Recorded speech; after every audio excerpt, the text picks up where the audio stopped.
& Bones just revealed new gameplay and is bringing you all that good pirate action on the Indian Ocean when it launches on November 8th. But we know why you're here. You want to know more about your ships and blowing stuff up. Well, to learn more about your fleet and combat so you can blow stuff up, we spoke to Senior Game Director Ryan Barnard. Alright, let's start at the beginning. So can you tell me a bit about the Dhow, the first ship that players will captain in Skull and Bones? Sure. So, as you mentioned, the Dhow is our smallest ship. It's the first ship that you get when you start the game as you're rescued by what will eventually become your crew. It's what we call kind of the hunter-gatherer ship, where you learn how to gather resources and hunt some of the wildlife to basically collect things that you'll need to use to craft bigger and better ships, different weapons, and different armors. In the early hours, will players have the tools to start fights with other ships, or is it more of a lay low until you can have a bigger boat situation? If you choose to join a PvEP server, meaning PvP is enabled, you can engage with combat with other players at any time, even on your Dhow. Having little spear fights is actually kind of fun sometimes.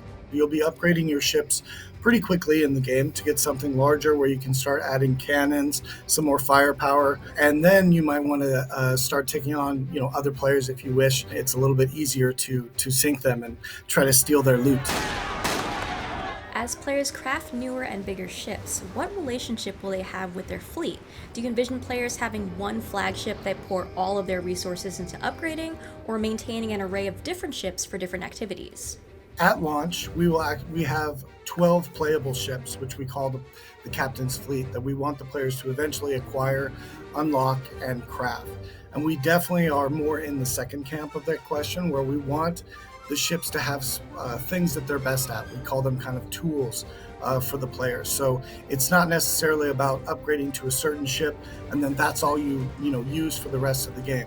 I'm sure players will get an affinity for the certain types of play styles and ships that they like the most, but there will always be a right tool for the job and maybe another ship that they want to craft and customize out in their loadout for taking on certain types of activities and certain type of pirating in the game. If you were given a contract or a job from another pirate to move a large quantity of stolen goods or dangerous material from one place to another, as one of our quests in the game, you're definitely going to want to use a cargo ship to be able to accomplish that. So you can use anything for most activities in the game, but there will always be the best choice for what you're trying to accomplish. Our pirate game, our open world pirate game with Skull and Bones is naval combat. And we definitely wanted to be best in class for this type of game, which is, ships on the sea. So our combat is very fast paced and we also have depth added into the combat. So the types of weapons you choose versus your enemies will be important. As you're in combat, your crew actually kind of works into this combat fervor, which we call fury, and you'll be able to unleash what we call crew-to-crew attacks. That could turn into a boarding attack, and it's the only way you can actually get all the loot and make sure that nothing sinks to the bottom. When you're fighting, what are the major elements you need to consider? For example, loadout, scouting, positioning, aiming, etc. All of our weapons and armors are classified into an element.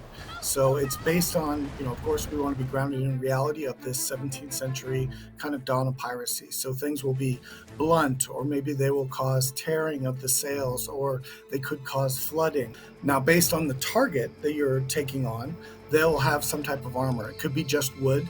It might be stone. It might be clay, which we call terracotta in the armor section. And based on your loadout, you will have either a good effect, you'll have a bonus damage to that enemy type, or you might be neutral to that enemy type, or you might actually be doing less damage. Now, you're never completely inefficient. You can always take on any target with any type of loadout, but there will be better, more effective loadouts depending on what you're facing. Also, the sails are a way that you can actually slow your enemies, or eventually kind of rooting them in place for a temporary period of time where they can be easier to take out.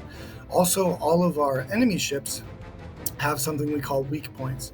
So depending on the class of the enemy ship, you'll see these large kind of outlined red targets. And if you take those out, you'll do a high amount of damage. You might start the ship burning. They'll have a different effect. It might change their behavior, but it'll definitely do a lot of damage. Let's talk about when combat doesn't go your way. So is it possible to flee from combat and escape an enemy or reach a safe haven?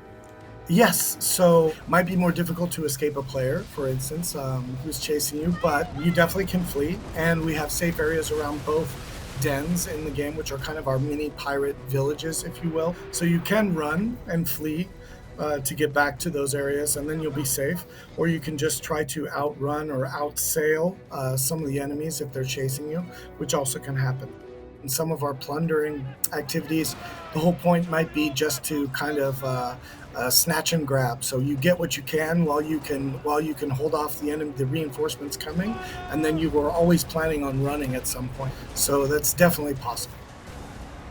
As a follow-up question, if combat really doesn't go your way, what happens to your ship and crew when you're sunk? What happens to your cargo? So if you do happen to get sunk, which will happen to everyone, and you lose your ship, what happens is there's a wreck created where that happens, which has a certain amount of your materials. Then you'll respawn basically either at one of the dens or at the nearest outpost, depending on what you choose. And most of your materials are mailed back to you. They're insured, so you can get them in the mail. If you choose to then go sail out to your wreck and no one has looted it, like another player, then you will basically get all of your materials back, and it'll just have cost you a little bit of time, and you recraft your ship and you keep going. With this win, nothing can catch us! Skull and Bones is an online open world or open sea game, and so you definitely will be coming across other players, and whether or not PvP can be an option is based on your choice. So are you on a PvP opt-in server or not? So if you are, then you have to be kind of wary and make sure that you're not going to become the target of another pirate. But at any point, if you feel like that's not for you, or you feel like there's maybe too many players that are engaging in PvP on the server you're on, you can just opt out immediately and go to a PvE only server, and you don't lose any progress. There's no penalty. There's no problem switching back and forth. And then maybe you progress a little further, you get a different ship, you upgrade some of your weapons, and maybe you want to jump back into a PvP enabled server, because there are benefits for playing and risking more on the PvP enabled servers. Alright, well I think I'm ready for combat. Thank you all for watching. Check out the Skull and Bones worldwide gameplay reveal on Ubisoft's YouTube channel. Take care.